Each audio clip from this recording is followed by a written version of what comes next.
This is Christina, and you're watching Custom Games.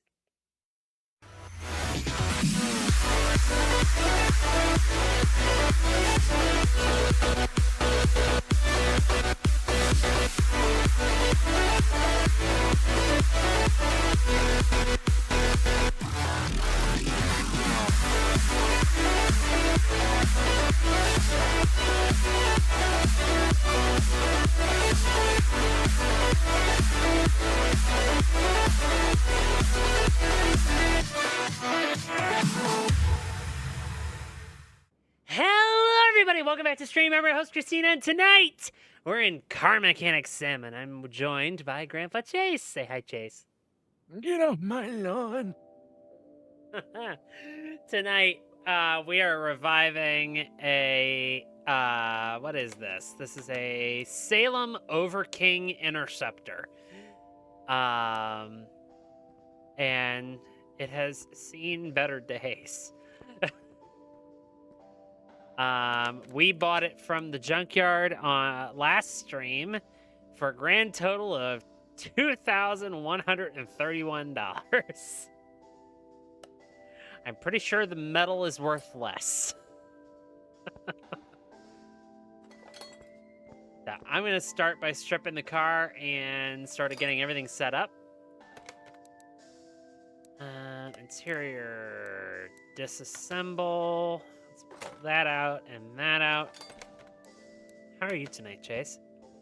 Okay, we have no engine in the car, so, I mean, good start. Ooh, headlight we can pull. Any other body panel? Oh, there's the tail light. It's like this car had a really bad wreck, and then they just didn't do anything about it. I mean, it's either that or the fact that the engine's missing says that the engine blew in it, and this was their part car until finally there wasn't enough left on it, so they just sent it to the junkyard. And then we looked at it and went, ooh!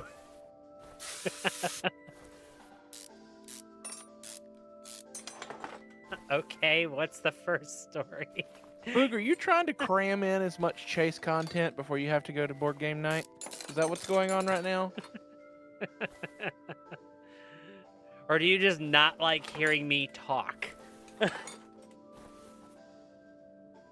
Because that also appears to be an option.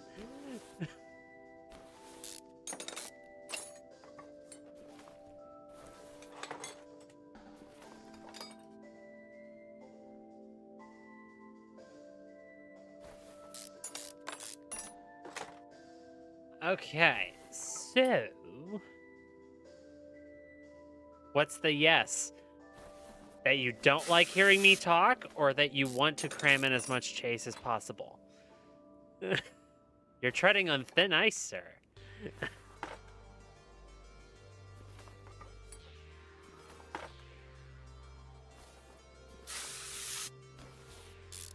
But no, Chase, I did prime you a little bit with the question I was going to ask tonight.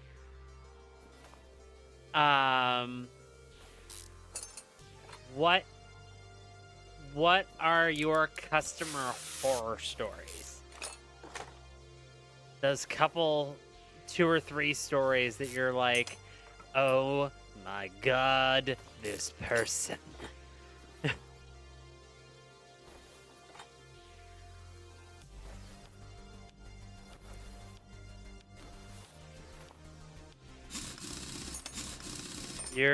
I'm not hearing anything, Chase.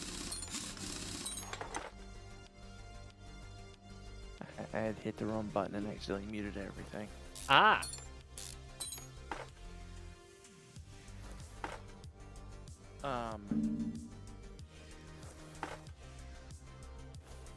Had a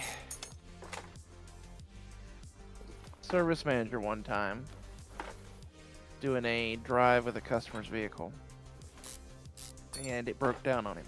He lived like 2 hours away from the dealership, and he just had another dealer pick it up, and we were just going to sublet it because it was cheaper to do that. for us than it was to have it towed all the way back to the dealership. Okay. And he proceeded to forget it was there. Oh, no. And the other dealer, whenever he did remember it was there, gave us the runaround about the sublet. And then customer shows up and wanting to know about their vehicle, then notices they don't see it anywhere on the property. And they start asking questions. I had no idea about this, and he was not there that week. Oh, no. So this was all dumped straight in my lap.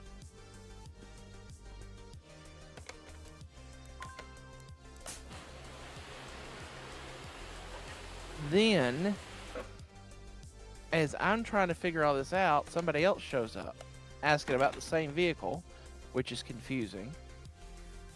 And it turns out the reason the customer had showed up and was pitching a fit about their cars, they was trying to get it and hide it because there was a repossession order out for it. And the other guy that was standing there was the tow truck for the repossession. Yeah. No. Yeah. Then, of course, they started throwing insults back and forth with each other. And I told them, I'm like, y'all got to take this outside. Like, Rightly. I can't deal with this. I'm running 4 departments right now. You're going to take this outside.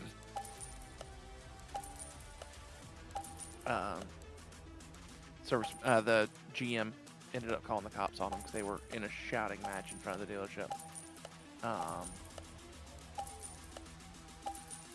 Let's see, more horror stories.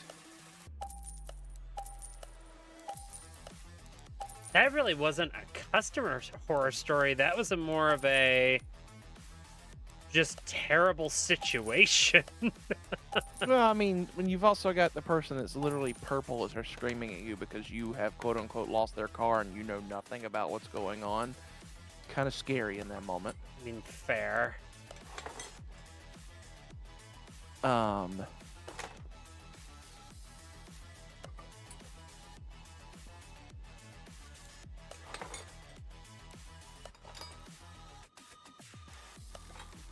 Let's see.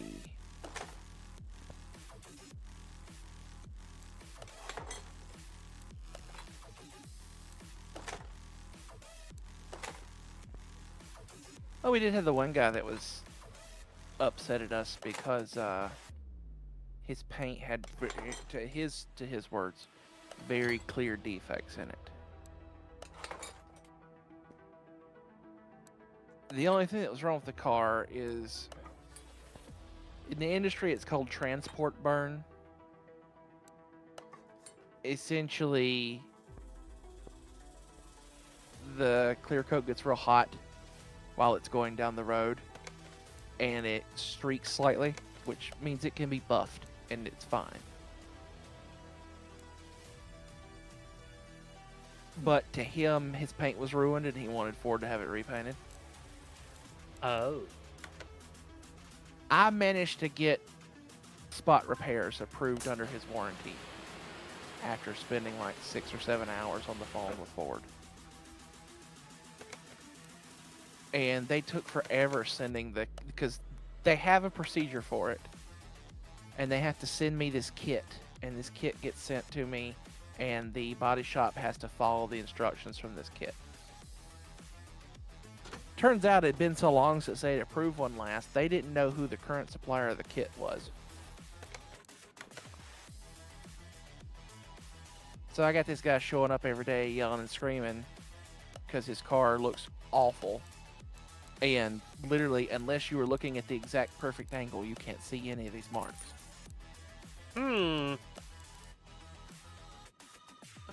Also, quick question. Are we building a performance car, or are we just putting it back the way it was?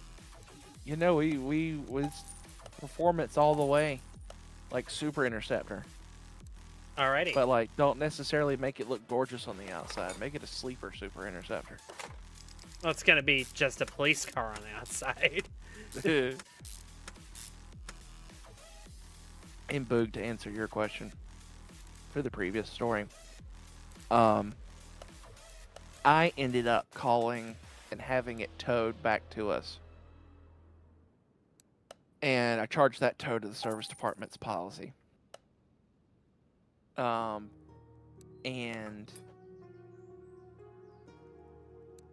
the repo company showed back up before the customers did, so they had a legal right to take the vehicle from me, so they took it. Hmm.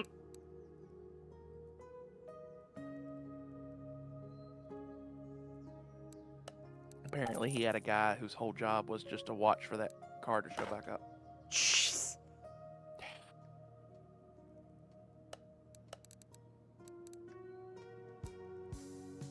I guess any other nightmare customer would be any customer that I've ever had to do a cost cap for. Cost cap? Cost cap. Certain repairs, Ford will have you do what's called a cost cap analysis. And what that means is you have to... So you know when you wreck your car and your insurance decides whether or not they're going to total it? Yeah. That's a cost cap. Oh.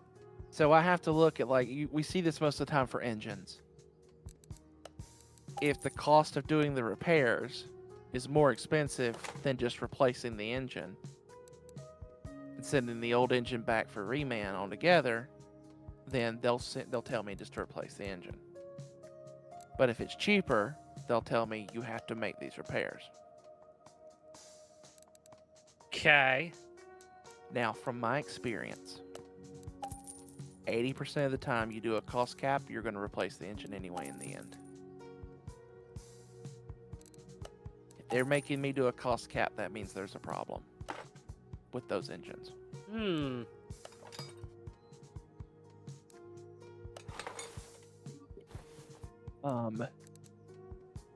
So we had a customer once that it was a timing issue. And Master Tech says, we need VCT solenoids, yada, yada, yada. I said, okay. Well, any warranty repair you have to have approved beforehand. All warranty work is prior approval unless it's something small. So I put in the VCT solenoids into the system, and the system went cost cap analysis required. And I said, I didn't ask for an engine. I asked for VCT solenoid and the hours responsible. So I go back out to my tech and I said, you're never going to believe this. And he goes, please don't tell me they want a cost cap. I'm like, they want a cost cap. So we sit down because that requires the parts guy and the tech to sit down and go piece by piece every single teeny tiny bit of stuff that needs to be replaced and set it up for replacement. Jesus. And then after all that's written out, I've got to go enter each part number line by line into the system and the hours line by line into the system with labor codes. And then wait on a human to review it. No, this was a escape. Wasn't an exploder. I was wondering if I was going to hear that term tonight. Yeah.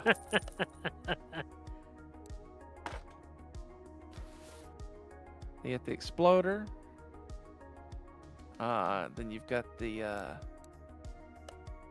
other name for the focus. And then you've got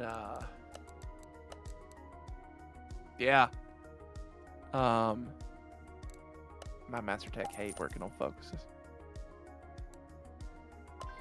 But yeah, you've got, that's another thing I hate about warranty is there are so many parts, especially on an engine, that are called one-time use components. Aye. And if you don't put those one-time use components down in the warranty repair, Ford has a right to reject the warranty claim. Oh, jeez. So, it makes sense, right? You will have stuff that are like there'll be bolts on engines that are only designed to be torqued once because they lose structural integrity. I mean, yes, that makes sense because you like, especially like head bolts. Okay, they're literally holding a thing together that's having a few thousand explosions a minute in it, right? Yeah. So, but the problem is you could miss a 37-cent part number and have an $8,000 claim denied. Ay. But they won't tell you what part number you're missing. It's like taxes, okay? Uh-huh. Do this complicated paperwork, and if you get it wrong, we're going to fine you. Well, can you tell me how to do it? No. I'm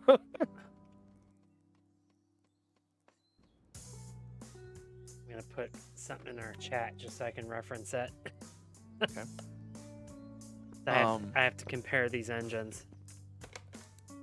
But also, I'll tell you the amount of silicone that we had just floating around the shop because of one-time use components. Like, the job would tell you to, like, there were certain references you could pull up, and it would tell you the one-time use parts. Sometimes it didn't. But, like, it was like, to replace this gasket, you need all these one-time use parts. And one of the one-time use parts was like a $67 thing of RTV. Sealant. And you use maybe 3 cents of that $67 tube of sealant. So every technician had about 40 of those tubes of sealant in their toolbox. Mm-hmm. Okay.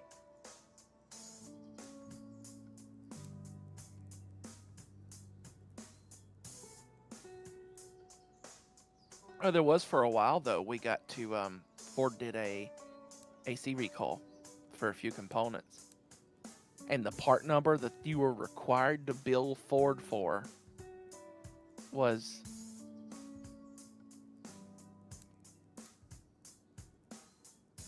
One second.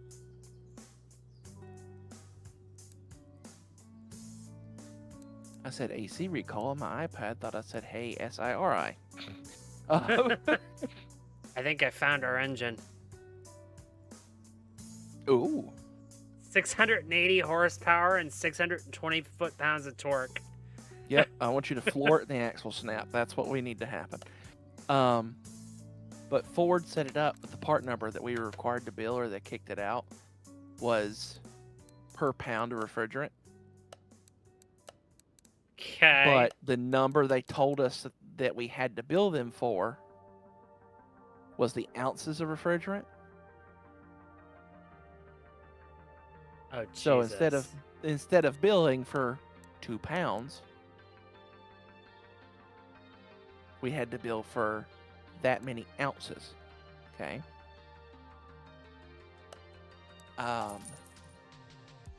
So you would bill for 32 ounces, but you had to put in the part number for pounds.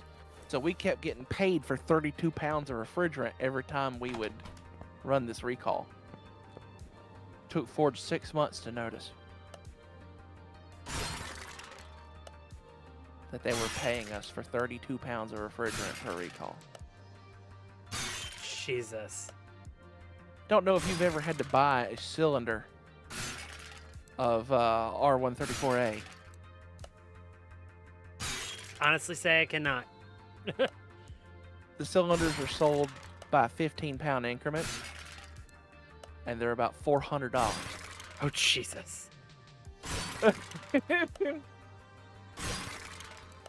So we were basically charging them for 2 cylinders every time we did a thing. It was hilarious.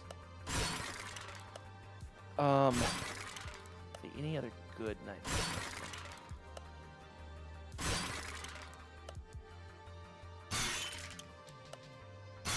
Like, they all kind of blur together after a certain point, you know? You don't really sit there, like, they don't really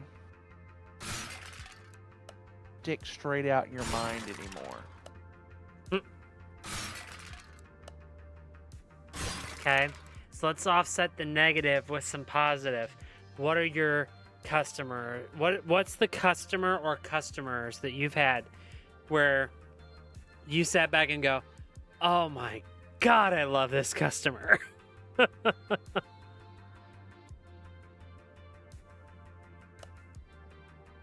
had a few of them. They're always the ones that you know by name. And it's the good kind of know by name, not the, oh god, Jane's outside, and you run to the back and hide. It's not those kind of customers.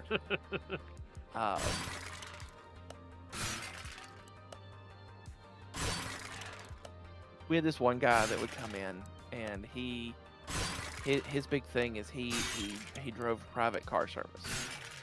Okay. And he bought all his cars from us because he liked the way we talked to him and treated him. He says service department's what sells him cars, not the service guys. Or not the sales guys, rather. Okay. He'd always come back, he'd walk back, and he'd start talking to us. He'd pick a different one to pick on each time. But like as soon as he'd start walking through, he'd start passing out candy. He's had pockets full of candy. There'd be Sundays he'd come back with like just a 5-pound bag of Lifesavers and just be throwing them like he's in a parade. He would. We loved it to death. He was crazy. There was a one lady one time that showed up on a Saturday. In a pure blind panic, she was on her way back to back home from visiting her mom in the hospital in Atlanta. And she lived in Charlotte, so she was coming back through our area on the way home, and her radiator blew. And this was a Saturday. And only person I had there that day was a lube tech.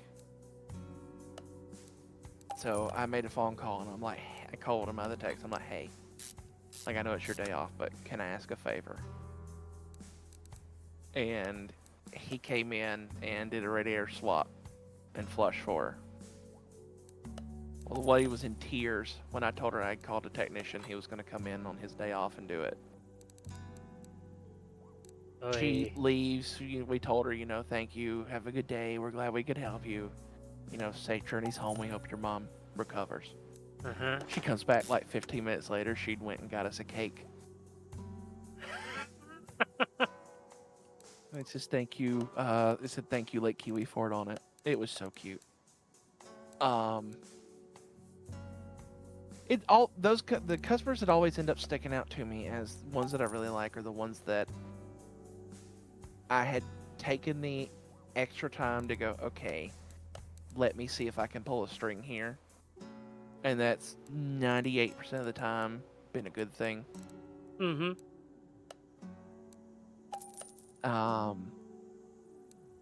There's other times I've pulled strings and regretted it the entire time. I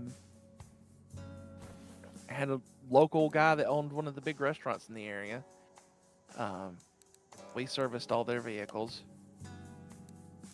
We could always tell when he wanted to ask a favor of us because he would show up with lunch for the entire shop. He'd walk in and he goes, I brought you guys lunch. We go, what'd you do? Can I bring my friends lunch? And we go, no. No, you can't. Then he'd tell us we weren't fair. And then proceed to go, can you help me with such and such? We go, there it is.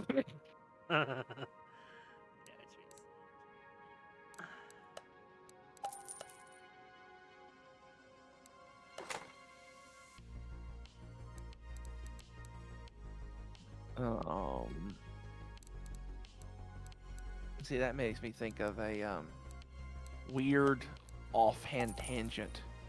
Oh boy. These are the best. It reminds me of this lube tech that I just had it with one Saturday and fired him. I just on the spot fired him. And we had to have permission from like 3 extra people to fire somebody, and I sent him home. and proceeded to call the rest of my oil changes that day and apologize to them and tell them we'd have to get to them the next Saturday. Jeez. And I went up front, told the GM, I said, I'm closing the shop for the day. I just fired the oil tech. He said, what do you mean you just fired the oil tech? I said, I've had it. I'll talk to you later about it. I fired the oil tech. And he goes, no. He says, go close the shop, then come back in my office. I said, okay. Went, closed the shop, walked back in his office. He already had me a beer sitting on his desk. Oh, no. He said, all right, what happened? I sat down and started drinking that beer. Now, mind you, this is like 10:30 a.m. on a Saturday, okay? And I'm sitting there drinking a beer. And I said, this is the 4th time in less than a month he's forgotten to put oil in a car. I'm sorry. Forgot to put oil in the car. Everyone does it at least once in their career. Twice if you end up having a really shitty life. More so than that? You don't need to be turning wrenches if you do it more than twice. Fair. Now, the first time you do it, I will stick my neck out for you. Because I'm going to tell you something right here and right now. If you ever get your oil changed, and the oil change place calls you and says, hey, my guys think they left one of their expensive wrenches up under your car, they forgot to put oil in it. Huh. Telling you right now. This is tidbit information for everyone listening. If anyone you have change your oil says, I think I left one of my expensive tools under your car, so somewhere you can't easily look at that it's going to have to go back on a lift for them to get the tool out, they've forgotten to put oil in your car. Or change the filter or something along those lines. Something that can get them sued, they have forgotten to do. Because otherwise, why wouldn't they say, hey, can you grab this, make sure it's safe, and bring it by when at your next convenience? I mean, fair. No, I'm glad I caught you. My tech left a really expensive light under your hood. Can you please come by so we can get it back out? Fair enough. And I'll give you a coupon for like $10 off your next oil change for the inconvenience of having to come back by. And then the service advisor talks your head off so you don't see them quickly pulling it back into the shop, Filling it with putting it oil on the lift, pulling and filling it with out. oil.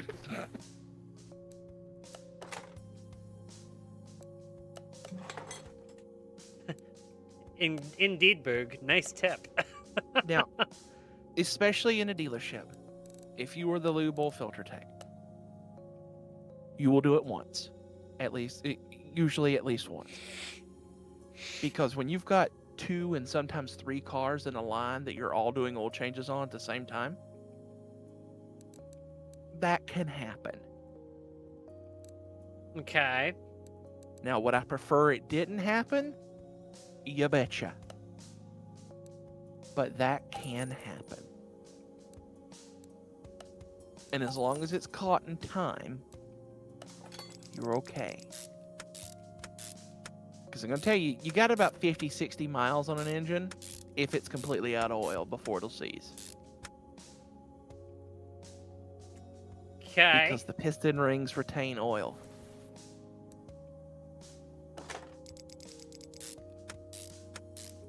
The only place you're actually really lubricating in an engine is your piston sleeves and your rocker arm joints, really and truthfully. Everything else is made of pillow block material, so it technically can lubricate itself. Technically. Okay. The oil's just used for cooling at that point.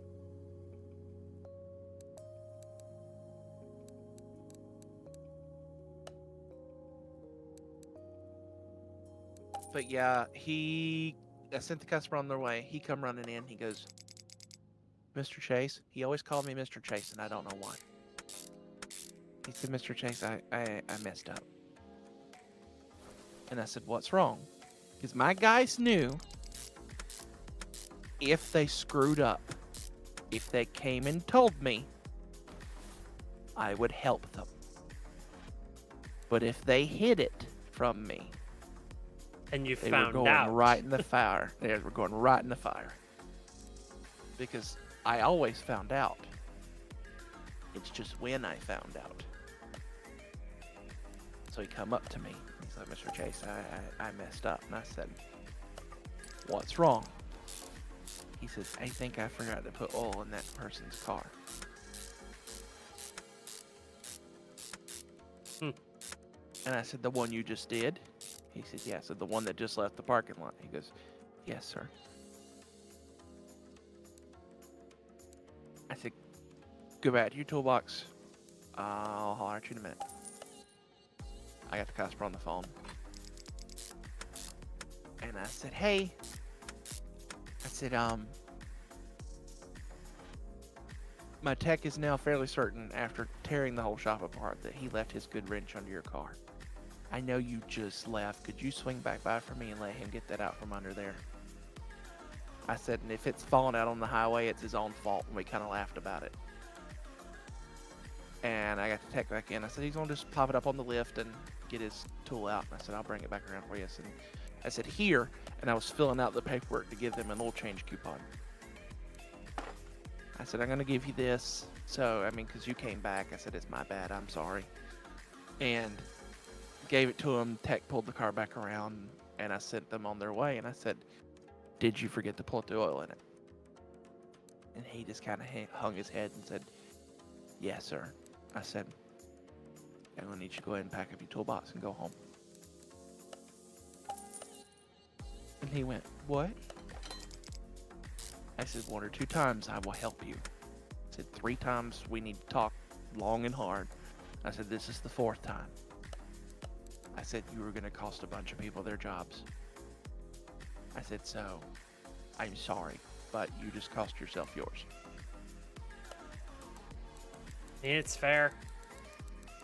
And he's like, well, what are you going to do the rest of the day for the rest of the oil changes? I said, I'm going to call them. I'm going to reschedule them. And I said, they're going to get a discount on their oil change because of it. He's just, okay. Because I don't know if I have anybody to pick up my toolbox right now. I said, lock it up. It'll be safe. I said, you come get it when you can. Okay. He left, and I was telling Stacy about it, and I told Stacy, and Stacy said, 4 fucking times. I said, now you see why I made the decision I made. And he goes, yeah. Yeah. That, and he was creepy, too. Oh, the tech. Yeah, he would always ask like the most inappropriate, weird questions and stuff, and it was just. So you know, his coffin was well sealed, plenty of nails in that son of a gun. Fair. Yeah, we had another tech come up to me one time, looking like he was going to throw up. And I was like, Cody, what's wrong? He says, we have a problem. I said, okay, what's the problem? He goes, you always tell us that if anything goes wrong to come to you first, so you can know about it and not have to find out about it. And I was like, Cody, what's wrong? He says, my lift malfunctioned. I said, what do you mean your lift malfunctioned? He said, the stop bar didn't turn on. I said, what do you mean the stop bar didn't turn on, Cody?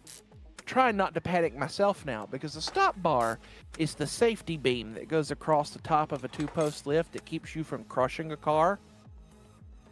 As soon as you said stop bar, I'm like, wait a minute, he can't possibly mean the... No. The limit switch. Oh. I went out to an F-150 that looked a lot like a banana.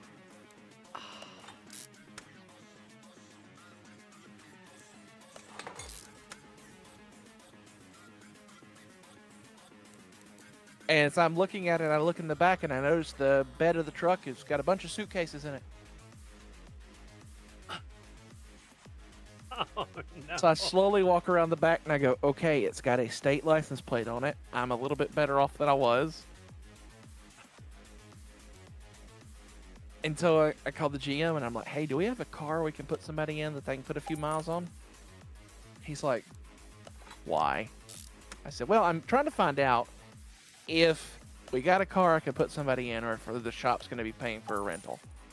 He's like, what do you mean? I said, we had a malfunction of a lift and it damaged the car. I said, and these people look like they were getting ready to leave for vacation. I said, I have to put them in something. I said, because right now, if they try to close their doors, they're just going to get nothing but a noise. So Stacy comes back and he looks at it and he goes, oh, no. I said, that's what I said. I hadn't talked to the customer yet. Do we have something? He goes, well, we're going to put them in something. He said, let's go talk to them. So we went up front. And I went walking up to the customer, and he looked at me, and he looked at Stacy, and he goes, all right, the two biggest managers here are walking up to me. Something's wrong with my car. Oh no. I said, well, number one, it looks like you're getting ready to go on vacation. He says, well, you're going to Tennessee for the weekend. And I said, okay, you're going to be going in one of our cars. And the guy went, what happened? And I'm like, one of the lifts malfunctioned. Your roof has been bent. I said, I do not feel comfortable with you leaving for the weekend in it and coming back and then getting it repaired. I said, so you're going to be driving something of ours for the weekend and while we're getting it repaired. I said, insurance is going to take care of all this. I said, what happened was the lift was coming up, and I said, it wouldn't stop going up. I said, and when it hit the limit switch on top, it didn't listen to the limit switch. And he said, so I have a banana roof? I said, you have a banana roof. So I have a banana roof. This sounds like a person who's had this happen before. It's a guy that also been around cars. That's fair. So I said, come on back out in the shop. We'll look at it. And I said, Stacy, will get the vehicle ready for you. And so we bring him out to the shop. And I told Cody, I said, go ahead and drop the truck down. And Cody looks and sees the customer's with me. And Cody looks like he's going to like throw up, pass out, do all of the above. He was brand new tech, fresh out of school. Bless his heart. And so he looks at it and he goes, oh God. I said, yeah, banana roof, right? So we chatted about it a minute, and we got his suitcases, and I helped him carry his suitcases up front and get the rest of his stuff out. And I walked back there, and I walked straight across the shop, like in a direct beeline for Cody. And Cody looks at the other tech that was working that day and said, I'm getting fired. Look at how he's walking.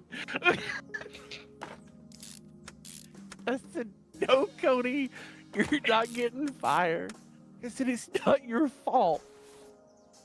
I said, would I have preferred you had been keeping a closer eye on it and pulled the plug once you noticed something was going wrong? Yes. Yes, I would have. Am I going to fault you for the fact that the lift malfunctioned? No. No, I'm not.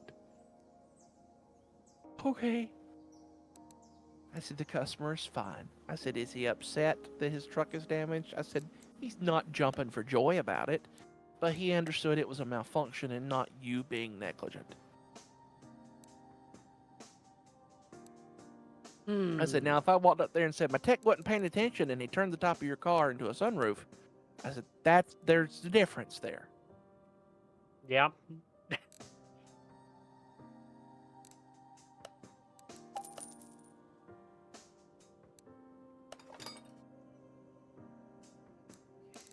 Idler roller.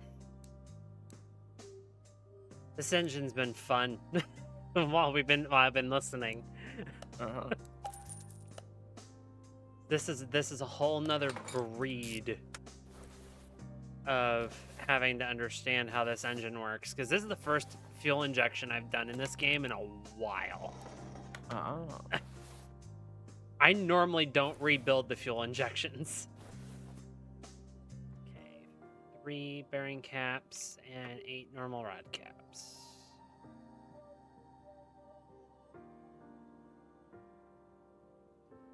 But yeah, as soon as you said the stop bar, I'm like, he couldn't possibly mean Oh.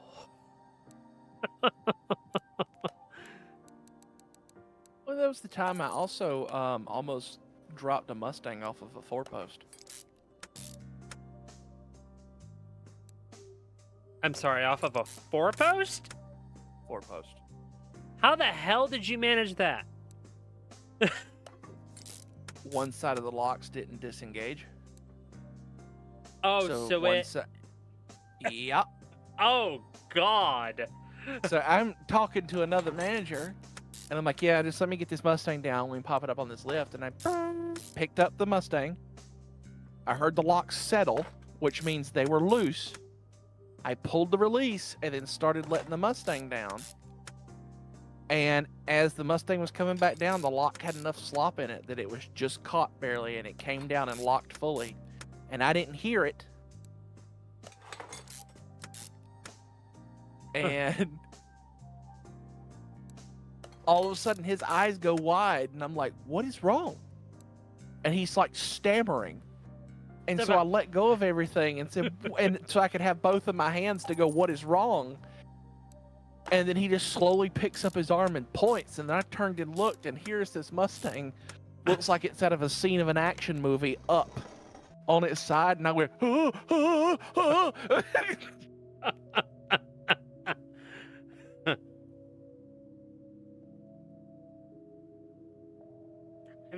I mean, fair, Cassie, but see, here's the other problem is if you had to tell if you were the one that had to tell the customer, you'd fall over dead before you told the customer.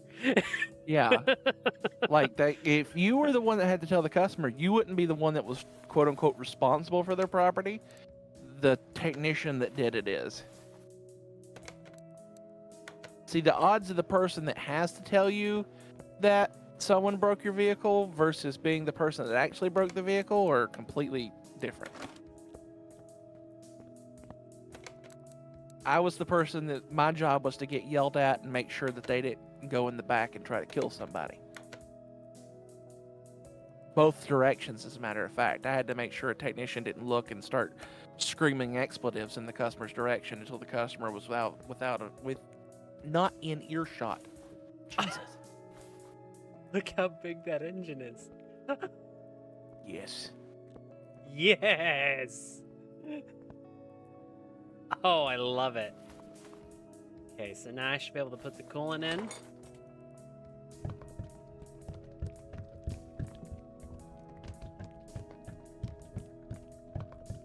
Yeah, I mean, yeah, Cassie, I understand that. Like, I hate confrontation too, but sometimes it just being part of the job is just something you have to deal with. Like, I'm gonna get yelled at. That's why I always told the guys that they need to tell me when something is wrong. Because if I'm gonna get yelled at, I want to know it's coming. That's fair. So I can prepare. I told them, I said, never let me be blindsided by something. And I'll take care of you until the day you don't work here anymore.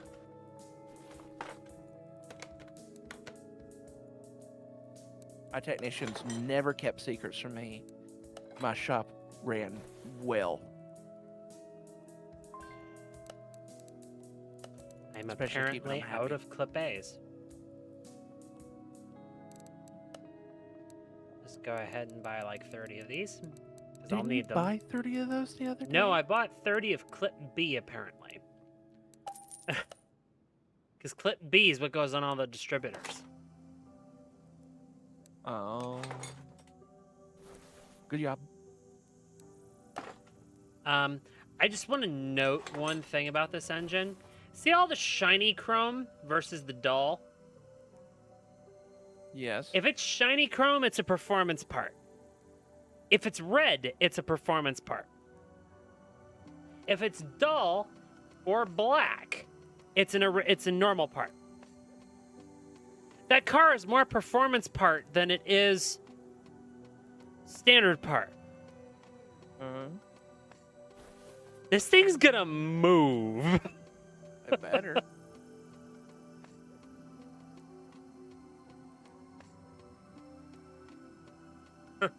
Now, don't mention clip C. I mean, Boog, your owl noises are on point. Just saying.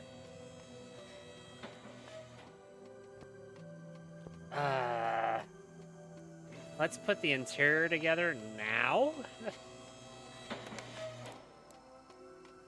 I need to figure out what the interior is. So speaking of Boog owl noises, posture check and hydration, Boog. Thank you, Boog. Ah.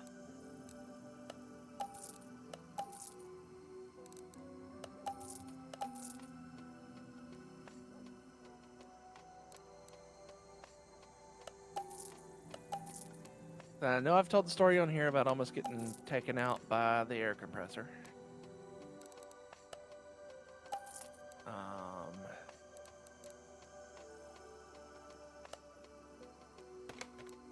Oh, there was the one day before I was running the shop, the compressor died and the other service manager couldn't get into the, we had a fence around our air compressor outside and he couldn't get in there to it because he couldn't find the lock.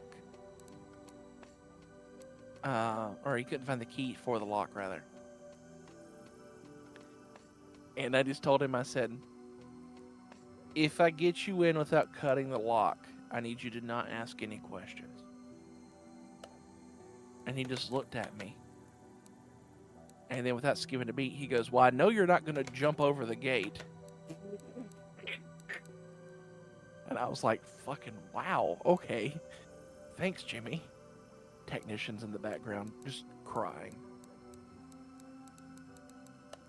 It was the gate was locked by a stupid little master lock padlock. And I had just finished my drink. So I cut a lock shim and went out there and just popped it open, walked back, set the lock on his desk. And he just looked down and he looked at me and he looked at the lock and he looked at me and I said, remember, no questions. And I turned around and walked away. Remember, no questions. My manager at the time was just laughing. She said, oh my God, Jimmy, he got you.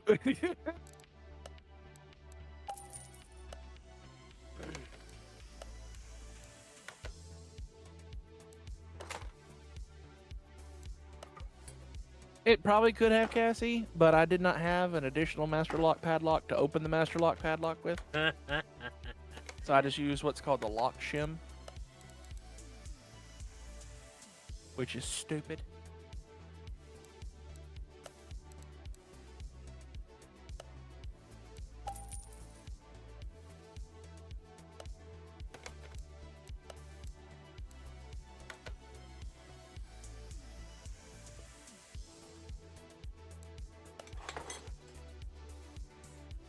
There's that piece.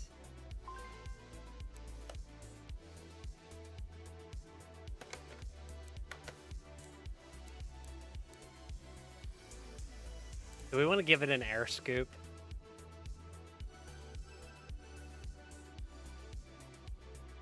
No, we don't, right? No, And we don't want to give it a spoiler, right? definitely not. No fun. If you were giving it a spoiler, then instead of a light bar, you'd put a taxi thing up top. Taxis are Crown Vics too.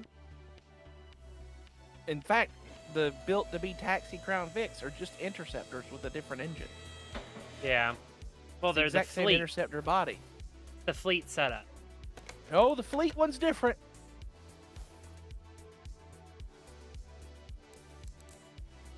The interceptors come with all the mounting points for a divider to divide the front seat from the back. Fleet vehicles don't. It's a different frame. Interesting.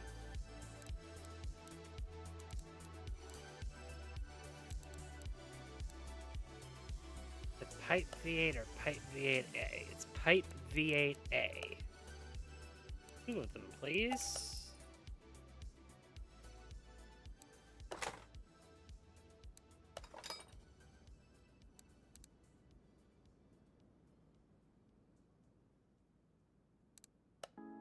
my God, we've got performance catalytic converters. Let me guess, it's just straight piped? Okay, do we have middle mufflers? See, I'll tell you right now. Oh my God. We're going to do Straight performance piping. all the way back. Straight piping is like the worst idea. How so? You bare minimum, you need to have a cap. I don't care if it's a almost non-existent cap, but it has to have a cap. Not for emissions wise, but because engines rely on back pressure. Straight piping means no back pressure, which means your fuel economy goes in the toilet, and as well as misfires will go through the roof, and a number of other problems. You actually lose a lot of torque from the engine as well.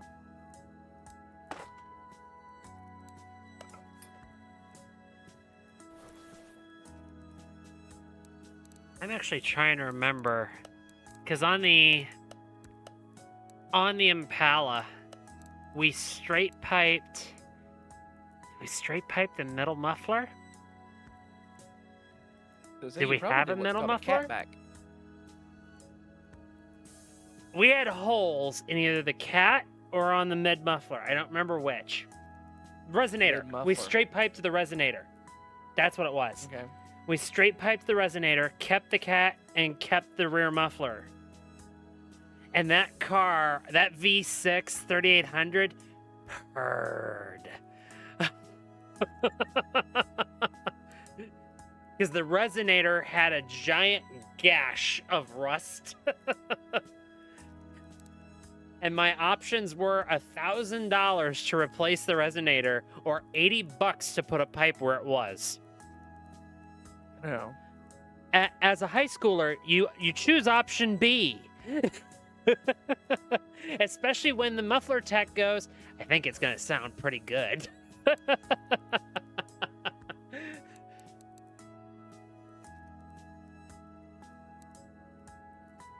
What was I looking for? Fancy, to answer your question, we didn't work on the Crown Vic interceptors. We worked on the Explorer interceptors. Those went to different departments? No, it's just nobody in our area bought the Crown Vic interceptors. That's fair. You got to remember, we're rural area out here, so there's a lot of dirt roads and stuff. That's fair. We were also the only dealer for, I think I did the math one day, it was like 50 or 60 miles that would turn on the option in the BCM to disable the interior lights completely. Oh. Ford has it marked as an unsupported feature. So no dealer wanted to touch it, but it was just a flag in the BCM that you could do.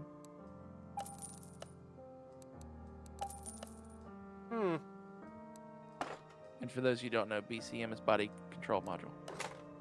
Which does...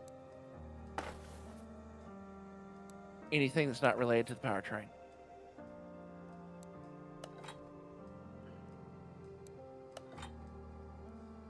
Because you have your PCM, your BCM, and your EBCM.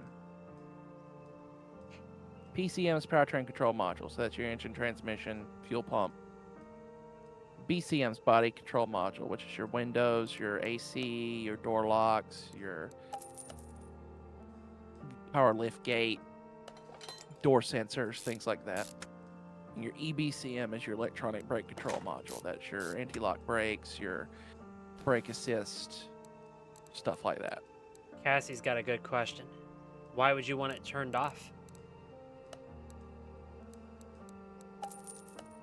That setting.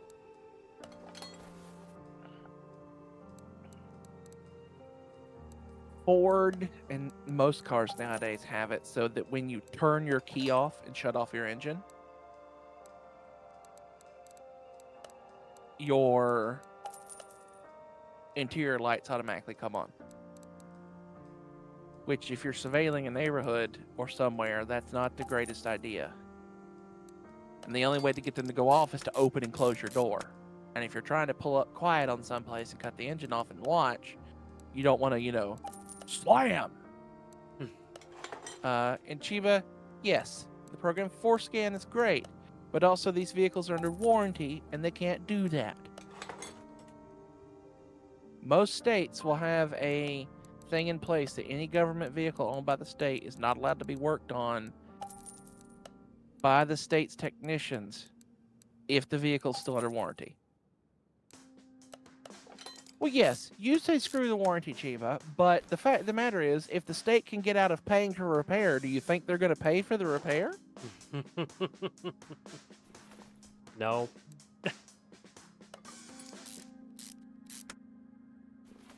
95 Explorer, Boog, what motor is in it? The 4.6? I'm sorry, can we back that up a minute? How the hell are you guessing an engine just based on year? Are you just that familiar with all of them? Eventually, parts catalogs just stick to the inside of your brain. I see.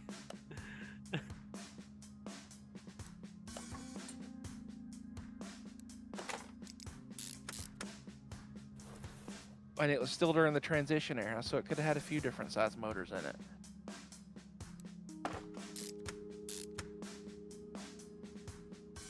But I'm guessing it's probably going to be the 4.6. Because it's transition era is when they were swapping over V8.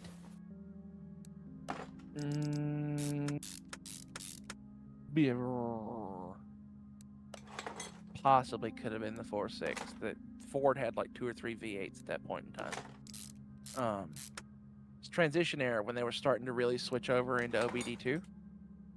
Gotcha. Which means everything was getting wired up, which means they had an engine for OBD2 and an engine for OBD.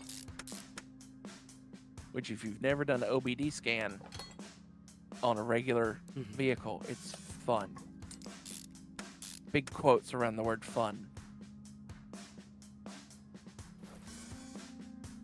I see. Rim 37. We know what tire size this has. 16, 60, so 225, 60, 16. It never had timing issues, then it had the earliest version of the VCTs, which were really good. Ford really screwed up the VCTs later on in life. VCT is variable cam timing. The engine could adjust itself for timing errors. What are we going to put on it, Chase? Sport or race tire? Sport.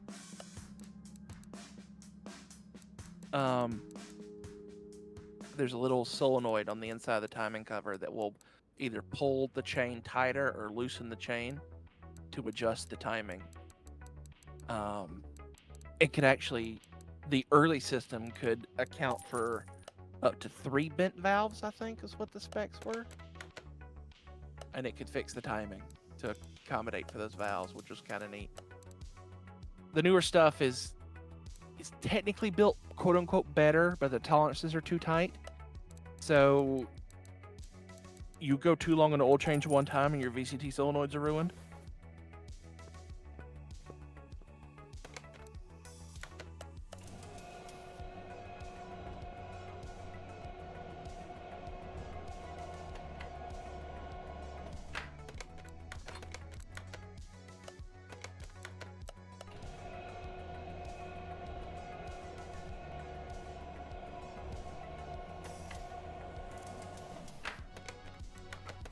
I still get angry at how that thing mounts tires.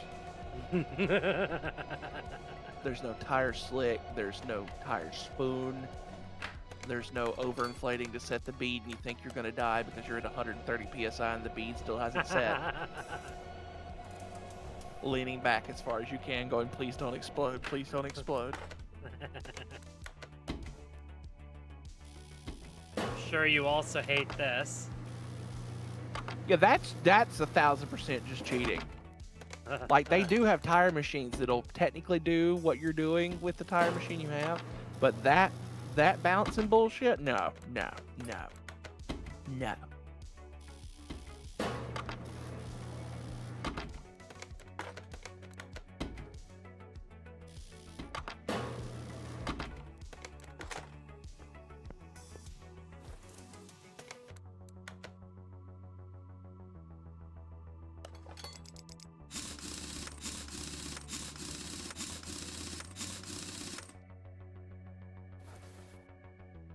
Why'd you do it that way? What's wrong with you? You know better than to do what you're doing. That one should have hurt even more.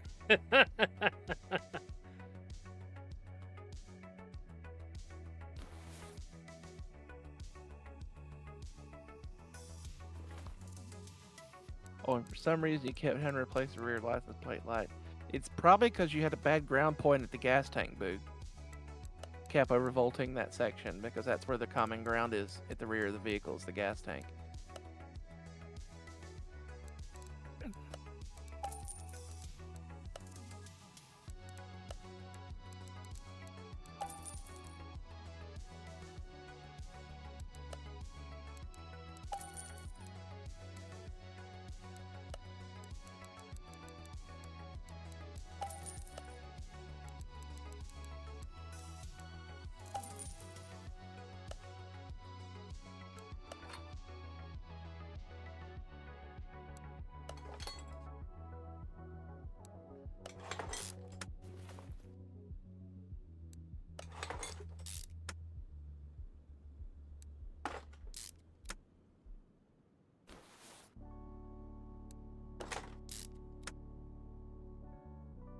Sway bar B, steering rack.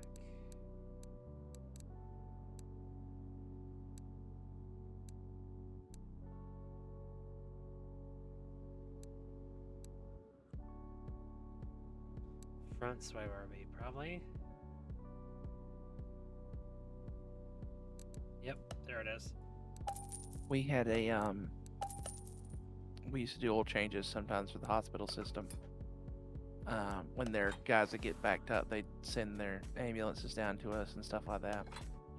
We got a call one day and said, hey, this is such the hospital system. Yeah, what's going on? You know, could we ask a favor? Yeah, what's the favor? Can you ask your techs to stop turning the lights on in the ambulance? And I'm like, what do you mean turn the lights on the ambulance? You know, like lights and flashing the siren a little bit. And I'm like, I wasn't aware they were doing that. She goes, yeah, every time the lights come on, it starts recording on the dash cam. For 10 minutes after the lights are turned off, it stays recording on the dash cam. Then she followed it up with, tell Dennis his jokes aren't as funny as he thinks they are. I said, nope, hold on, I got to record this part of the conversation so you can tell him that.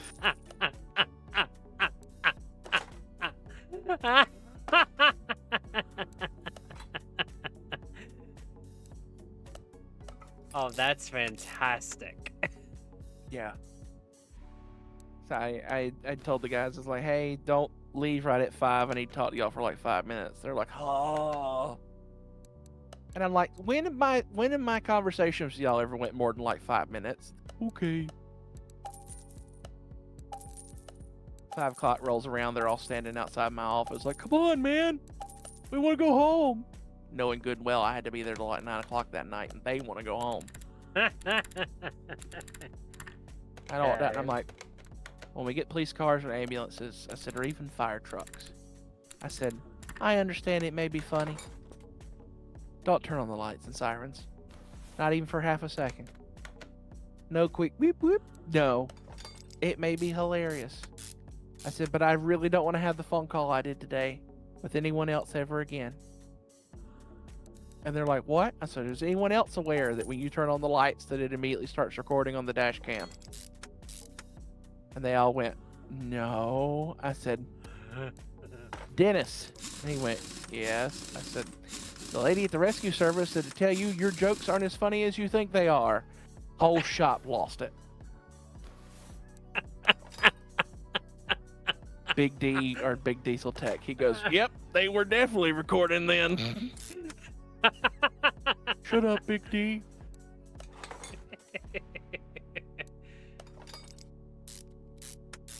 That's great.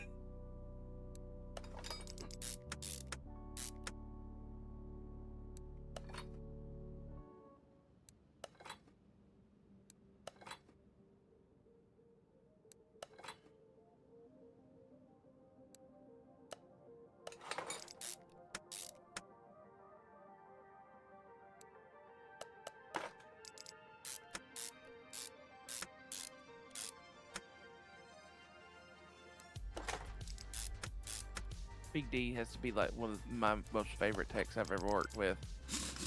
He honestly had the largest toolbox I've ever seen. Like he shows up when we first hired him, and we go to get this thing off. And I thought the guy was carrying like 4 or 5 toolboxes for somebody else. No, this was all one singular toolbox. Oh. 25 feet of snap-on Oh goodness. my god. The thing had a freaking closet on it with a bar for him to hold up and hang up his jacket in and stuff. Yeah. Other end had a fridge. It was ridiculous. See ya, Boog. Have a good evening. Hey, Big. Yeah, Cassie, we got fire trucks every now and then. Hey, I mean, Chase. It's not much for a to do a fire truck service. We're almost done. I just have to put oil in it.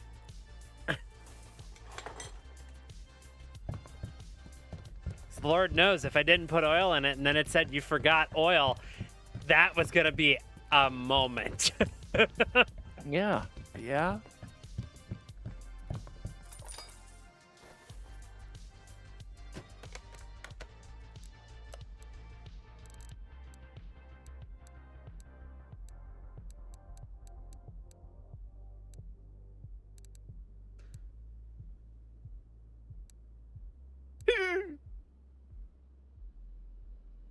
Mr. Chase. Yeah. I forgot to put the drive line in.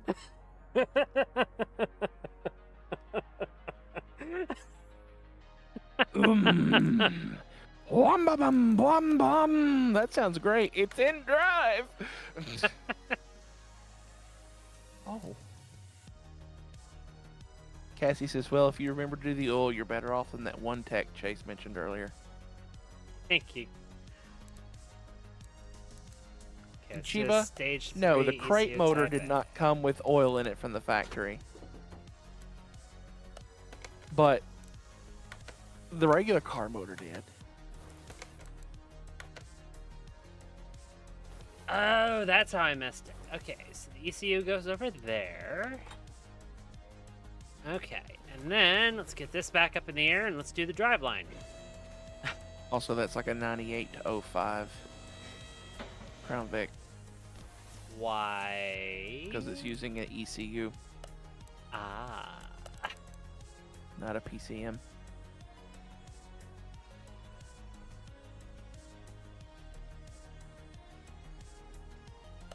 Wait a minute. Where am I at? Custom gearbox. Here we go. Okay, we need a gearbox for a V8. CGM.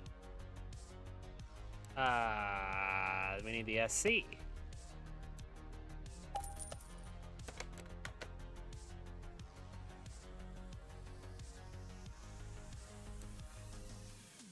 But that's the engine I put in. Okay then. I didn't buy that engine. No, I didn't. Engine, transmission. God. My brain says. I mean, fair. And we need a V8 starter.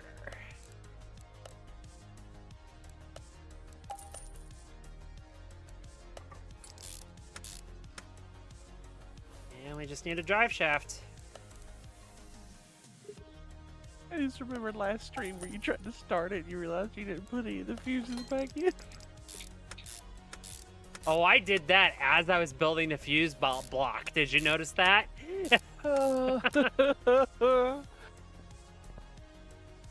Okay.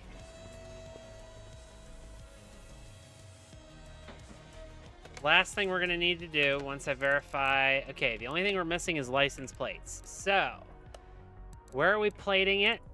And... what are we plating it?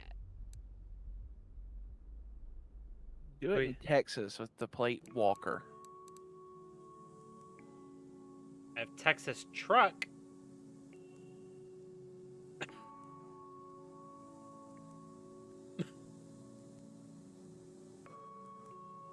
What? Eh. I can do Texas truck. Okay.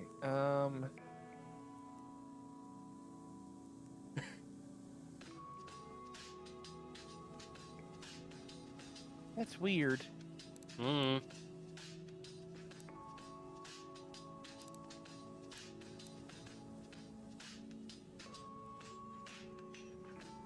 Make this bigger so I can see better.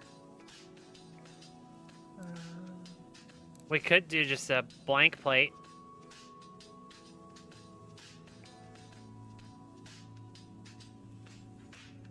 I mean, a blank plate's gonna be.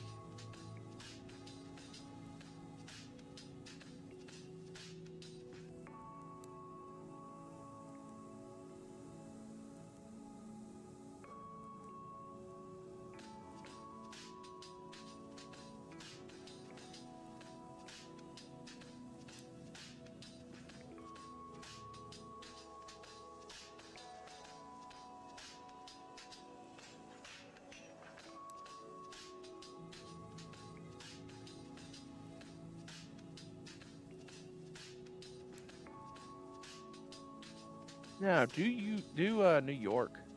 New York. Yeah. Hey, what are my 8 characters?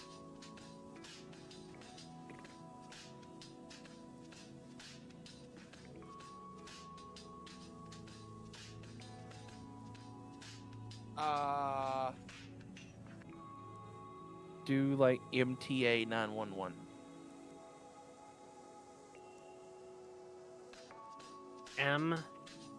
MTA Yep. space 911. Yep.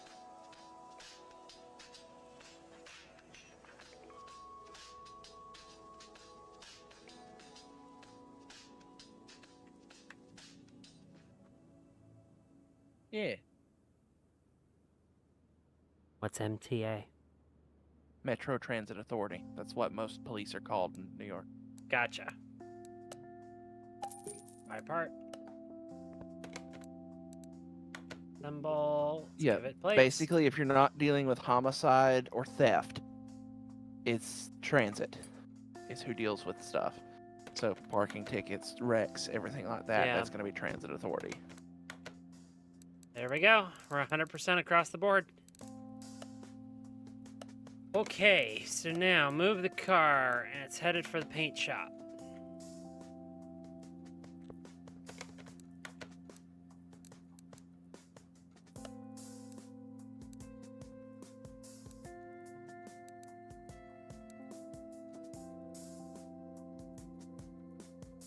Okay, are we gonna do red dot police? Or are we gonna do sheriff? No, it's got an MTA tag, so it'd be Red Dot Police. Okay. Metallic? Or gloss? Just gloss. They wouldn't have spent the extra money for a metallic paint on those things. Okay. Black on black. Ready? Yep.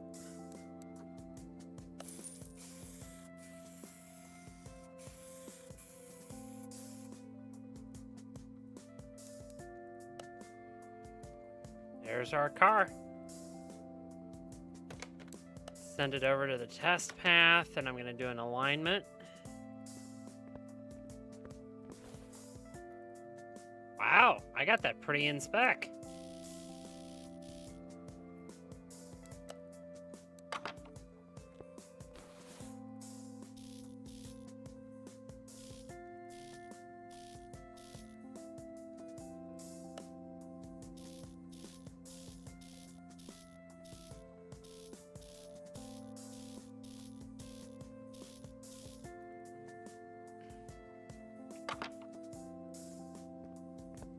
Okay, do we want to dyno it? Yeah. Just for fun. It should measure what it said it was going to, but Well, with all the performance parts, it's going to be higher. that's true. Because there's your factory power. 680 horsepower, 620 pound of torque. Here we go.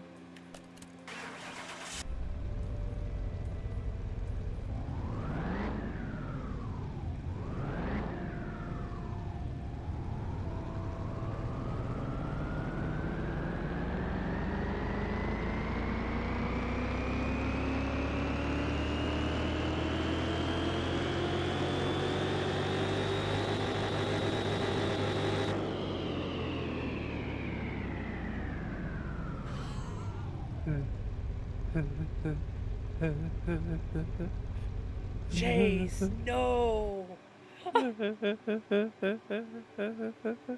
Chase, no! It's gonna snap an axle.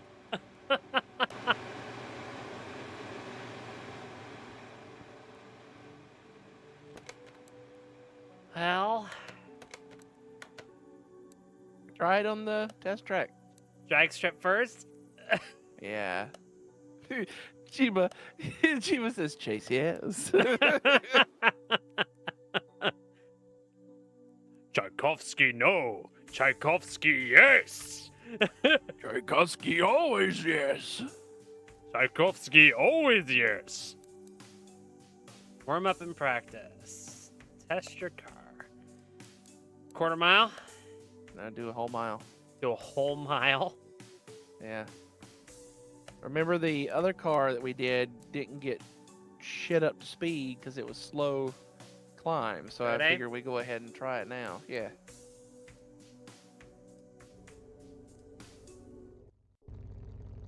Don't choke out at the light.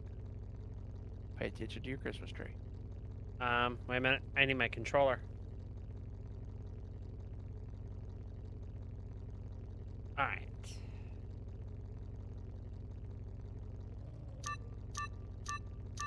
Go. Just hoping I can mess you up.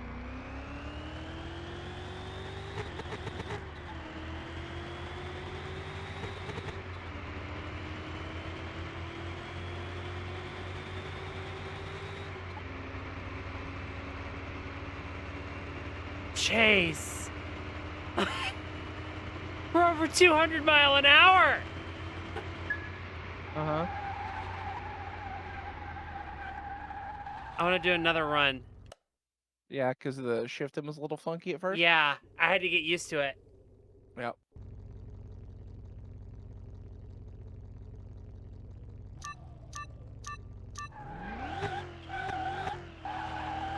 That's a short second. Because of the torque.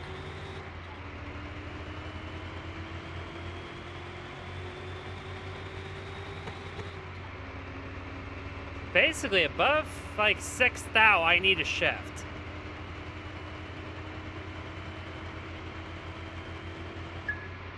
She's straight as an arrow, though. She just sits and goes. 8th mile, 111 miles an hour. One more time.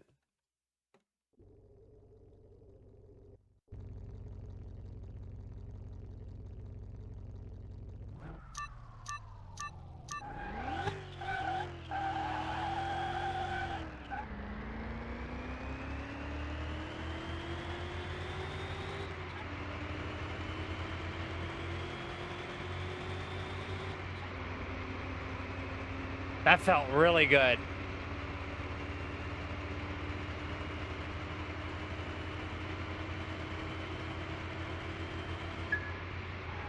Still right around 217. Will it let you start in second gear?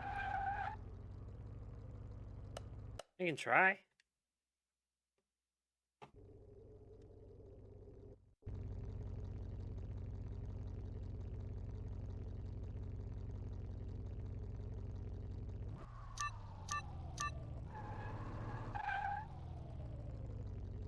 Did I jump it? It thinks you did.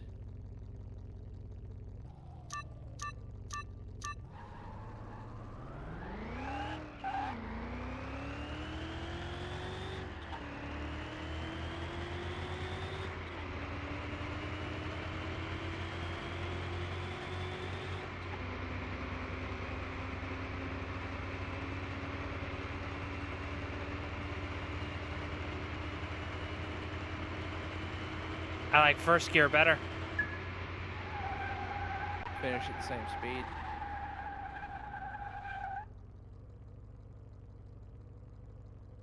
You had better quarter mile time. Same eighth mile time though. So I mean,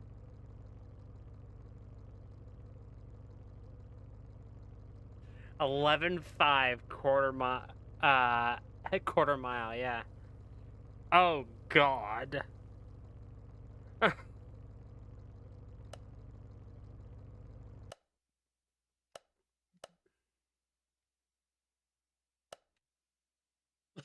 Okay, test track.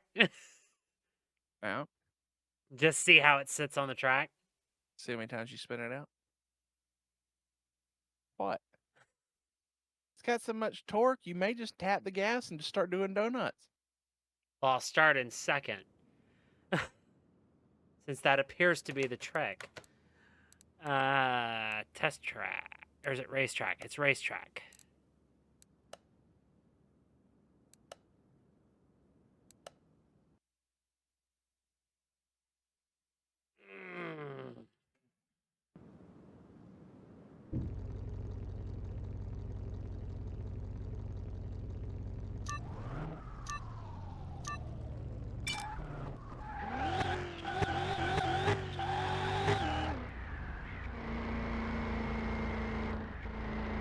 She tried to pull me off.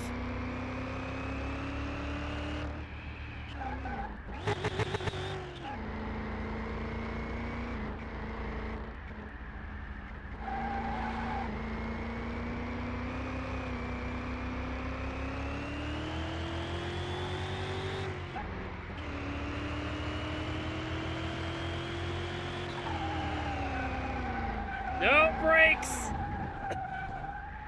She got no brakes.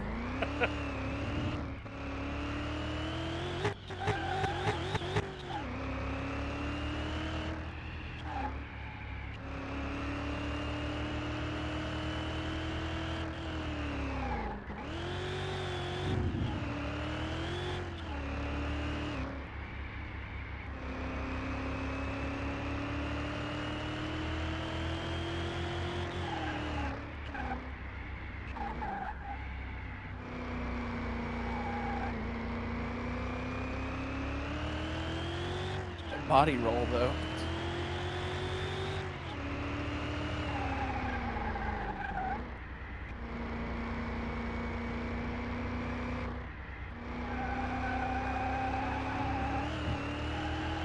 Whoop.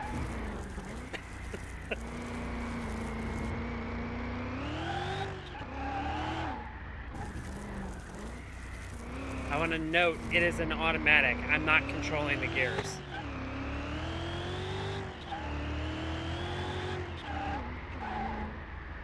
I can't put my foot to the floor. I'm running at about half throttle. Lol.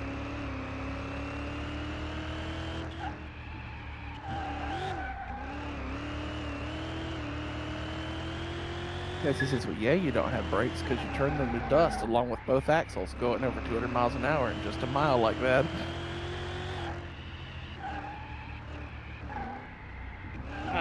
So I've actually got a fun one. I think I've told this one before. I used to go to repo auctions with my dad. Yeah. And he would, buy, fix up, drive, and then sell 4 cars a year. Between he and my mom had a new car every 6 months each. And then they were staggered by 3 months. Well,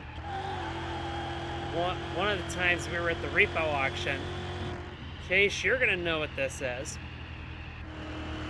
2008 Chevy HHR. God. Okay. Now this is 2012 that we were there. Came off lease. Okay. Okay. Off lease, HHR. Guess how much mileage? Coming off off a lease, it was probably a fleet car because the HHR was very popular. So probably 300,000. Or no, this is 2010 because it had to only been a year or two. Because the gap that we had figured out, they had to do something like 150,000 miles a year on this thing. No. It was 318,000 miles. Was it white? Blue. Because I know Advanced Auto Parts is one of the biggest leasers of HHRs, or they were. And they tried to keep all their fleet white, but they leased the crap out of them things. But no, the auctioneer looked at the listing, looked at the car, looked at the listing, looked at the car, looked at the light, which said green light, sold good condition, off lease. Well, we know the brakes are good.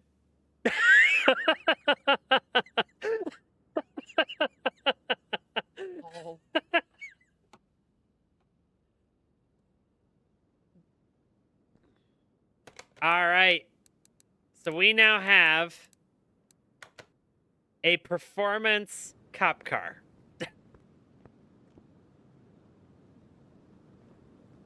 And this beauty of a car will be our project next time.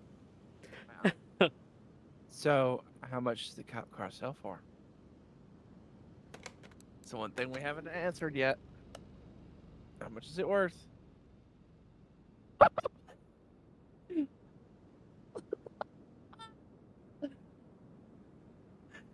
made 118 grand on this thing.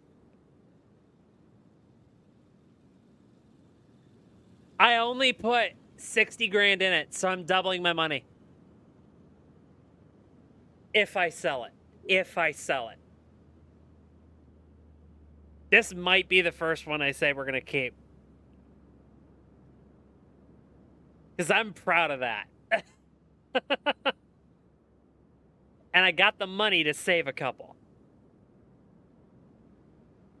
What do you think? It's your shop. Yeah, we're going to keep the Overking.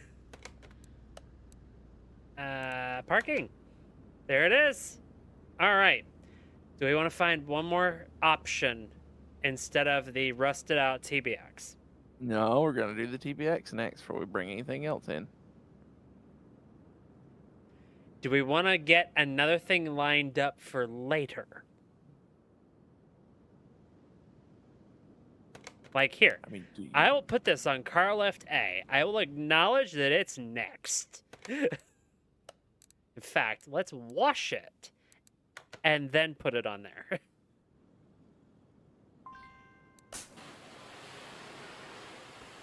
I still want to find out where this soap is made.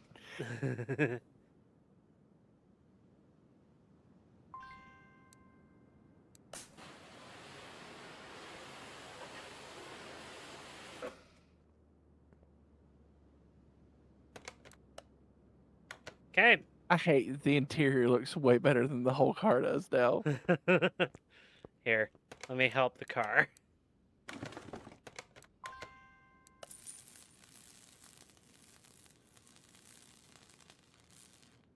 There. Now the body panels look like shit.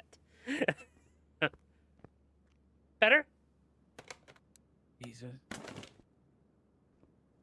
Okay. Can we go to the auction? Yes, let's go to the auction. Cassie says it is green. It is green. All right. Are we doing salvage or are we doing the good ones first? Let's do the good ones first, see if we can steal a car. Page 1 of 4. Okay. Well, I'll tell you, that bandit ain't happening. 5 No. star, that ain't happening. No. 3 star and under, please. Next page.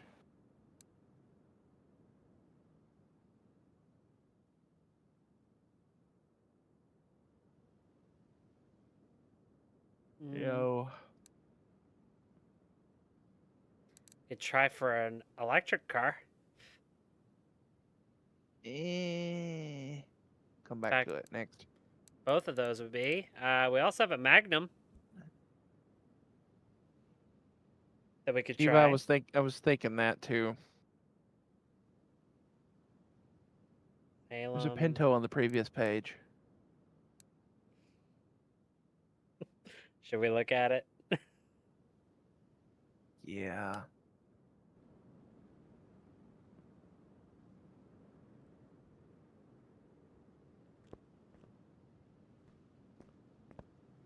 My God, it looks almost brand new.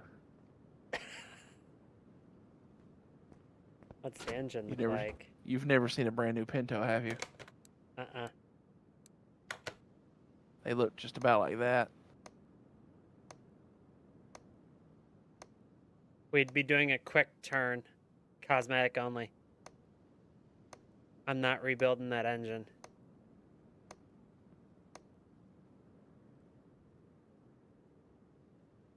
I'd be willing to try it.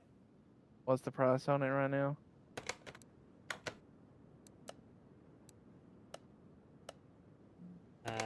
Normal mode, close that.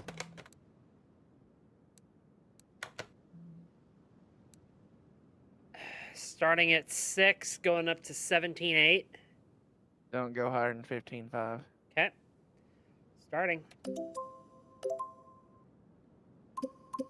I almost had it at 6.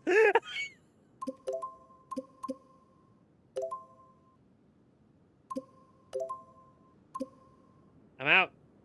Yep. The Pinto will be fun, just not that high of a number.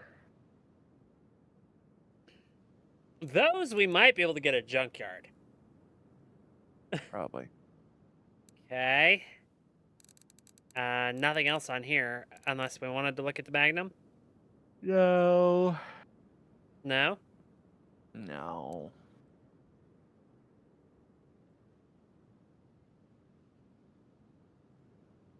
Yeah, no, let's get a salvage.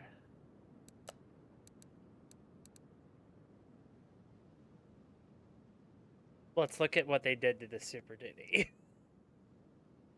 Oh, God. I think it was in the new Twisters movie.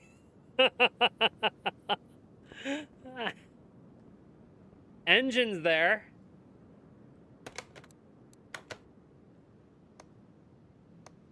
Engine's decent. I wouldn't have a problem turning it. Honestly.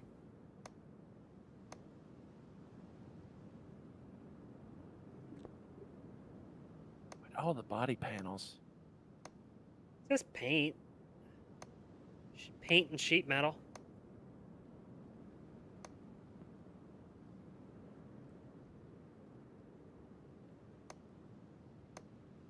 This ain't bad. I'd be willing to give it a shot. Plus, this would be the first branded branded vehicle we've done.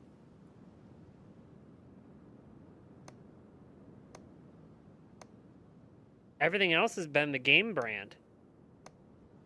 Yeah. I'd be willing to try it. What do you think?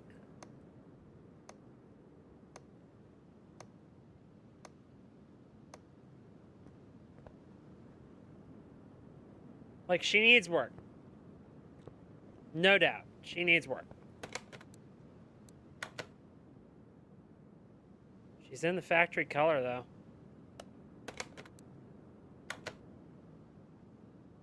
Starting at 13, goes up to 26. I'm willing to go comfortably to 20. Okay.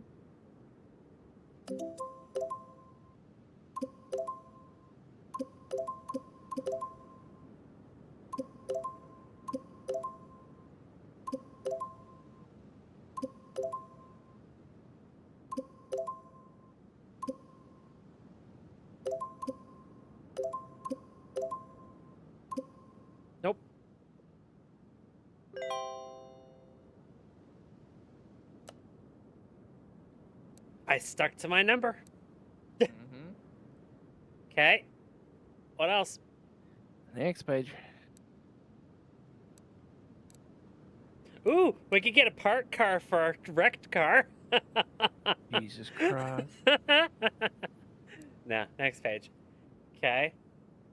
Still banned because we just did one.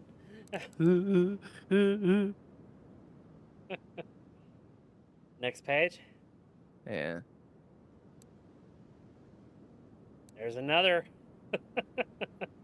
See how bad that poor thing is. It's a Starting 1 at star. 741. It's a 1 star. This thing 100% This looks like a delivered pizza Pinto. on the weekend. This looks like a Pinto. Oh, that engine's toast. Oh, that engine's toast. Okay, if you can get this thing for cheap, we need to make it a super performance Pinto. Performance Pinto. Yes. How's 3,000 cheap? Yes. Do what you got to do to get it. It's worth it. Get You're it? gonna have fun with it. Get it.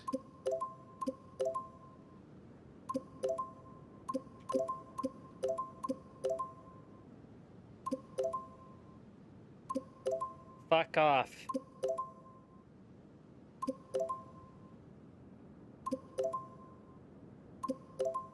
Stop it.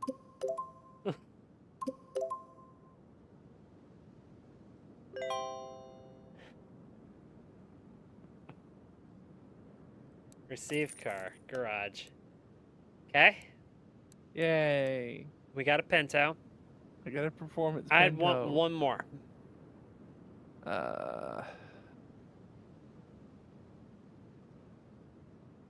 Next page.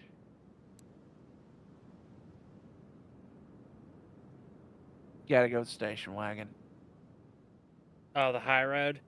Yep, give it a few seconds for the thing to catch up and Chiba sees it. He'll agree.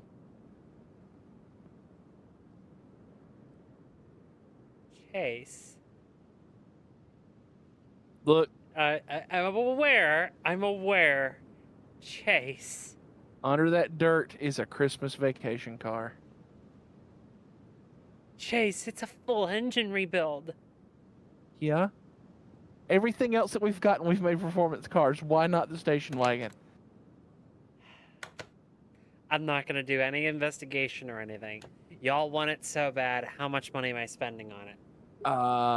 No more than 7.5. 8, no more than 8, no more than 8. Pay over. We want it.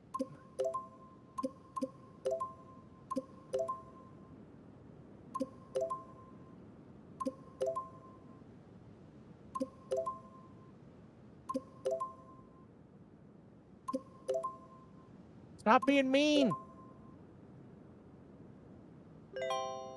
Yay.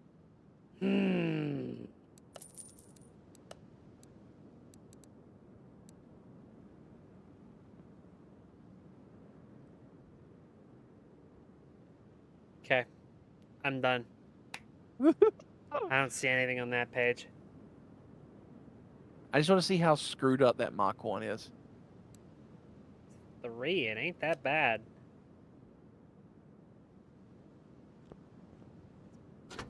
Mostly cosmetic. Engine's okay? 30s. It's definitely seen better days. I'd consider a rebuild. At least in the 30s, I can repair most of the components.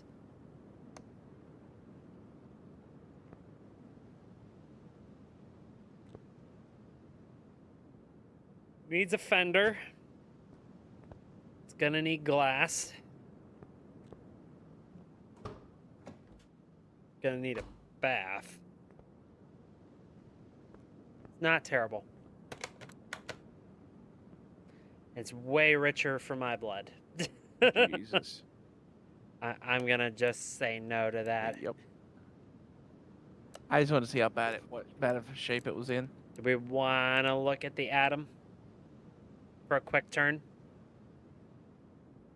I mean, yeah. Yep. Yeah, Cassie. Okay, exterior isn't bad.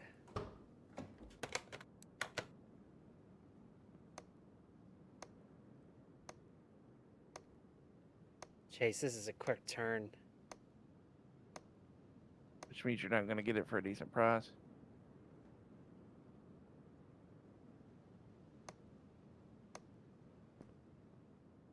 Never know. We stole that one.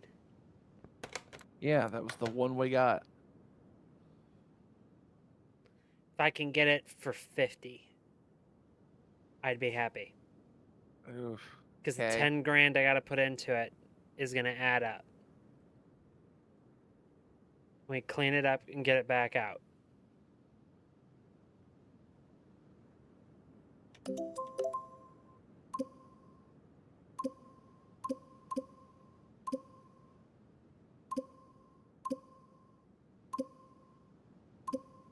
Just going to let them duke it out for a second.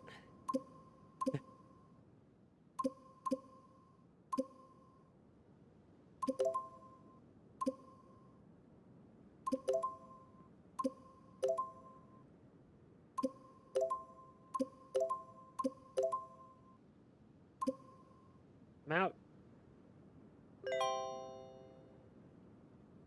And if I would have kept pressing, they would have kept pressing. I hate that AI. Okay, I'm out.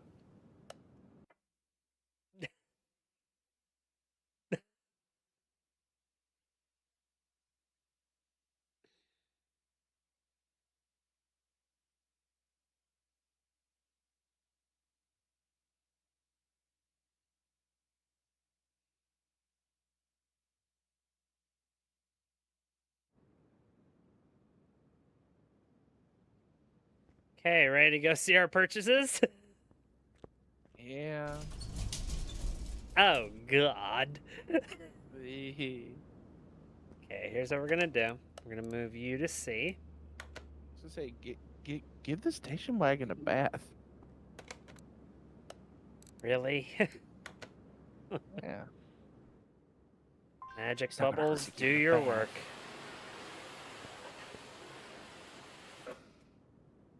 Oh, God. The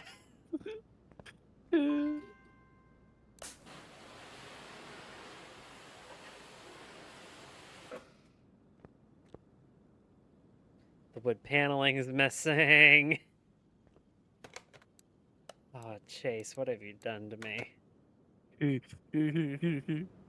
Okay, well, if we gave that one a bath, we'll give this one a bath too.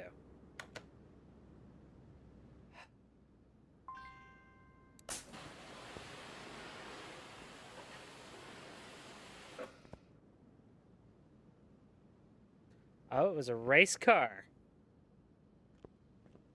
That That's explains a lot. terrifying. That explains a lot.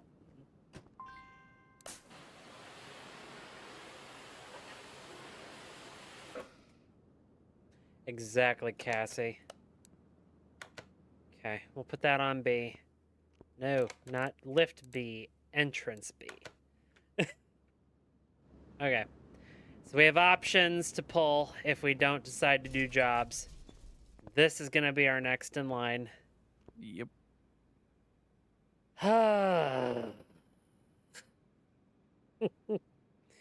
That said, I think I'm going to wrap here. Okay. Thank you, Chase, for joining me. This was a lot of fun. Yeah.